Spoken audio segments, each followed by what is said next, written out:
After looking at Aladdin on the Mega Drive last week, I felt it only fair to sit down with Capcom's Super Nintendo offering to see how it holds up in comparison. Now, I will admit that I didn't play the Super Nintendo version as a kid, so I am reviewing this without a sense of nostalgia for it. And I'm also comparing it directly to the Mega Drive game, as opposed to reviewing it purely on its own merits. It may come as little surprise that this, again, is a side-scrolling platformer. However, Capcom seemed to have focused a lot more on Aladdin's acrobatics than Virgin did.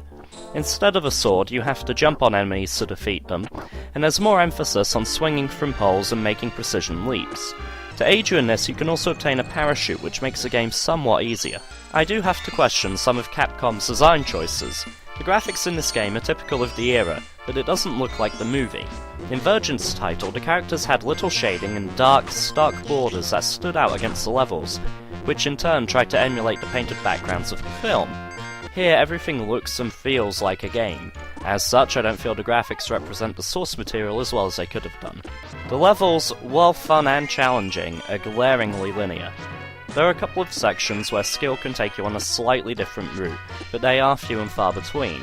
And I felt that I was just going from left to right in every stage, where the Mega Drive game, though still pretty linear, disguised it more efficiently by taking you up, down, and around the stage, giving you more of a sense of scale and adventure. Some of the choices for the levels raise an eyebrow with me too. Capcom chose not to make a level of the Palace Dungeon, yet they included a random pyramid level that just seems out of place and ultimately irrelevant. Sort of a, hey, we have to have a pyramid level in here somewhere because, you know, it's a desert. And they also chose not to set a level in the Snowy Mountains after Jafar uses his magic to remove Aladdin from Agrabah. Admittedly, the Mega Drive also missed this opportunity, but the Super Nintendo version has a cutscene which screams I was supposed to have a level here. Take a look at this. This sort of looks like it would be the credit sequence. No, it's a level where you collect gems and there are no enemies, which they then reuse for the credit sequence anyway.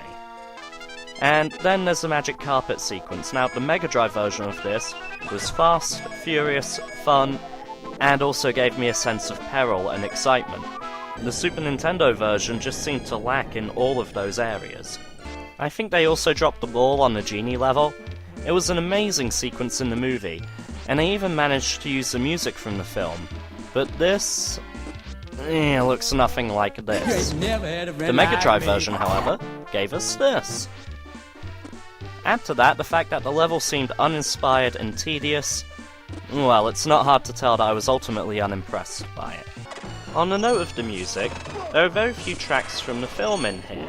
The movie's soundtrack is brilliant, and it has been proved it can be put to very good use in a game.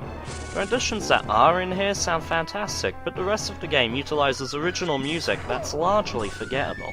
The game does follow the film quite well, opting to, in a similar fashion to the Mega Drive version, display cutscenes after every level, occasionally with some animated segments. See, it's not all negative.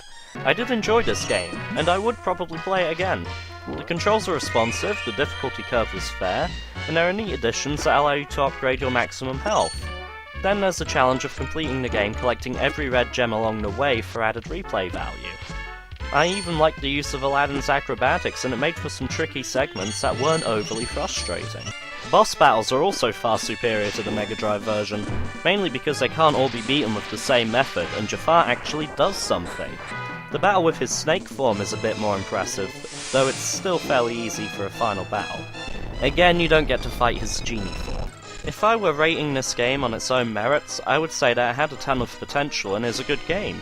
Like its Mega Drive cousin, it's certainly nothing to write home about, but it's a decent movie tie-in. Compared directly to the Mega Drive version, and with fond memories of the film in mind, it does fall short of the mark. I know some of you will strongly disagree with me on this, but I think Virgin actually managed to make a better platformer than Capcom using the same license and source material. And this was in the 90s. It's a damn bold statement to make, but I feel I've provided more than enough evidence to back it up. As always, this has been Afr0Blu3. Let the debate commence in the comments section, and I'll see you all next time.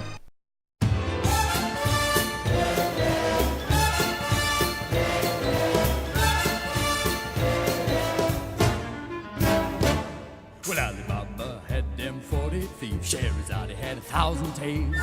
But master, you in luck, 'cause up your sleeves you got a brand of magic never fails. You got some power in your corner now, some heavy ammunition in your camp.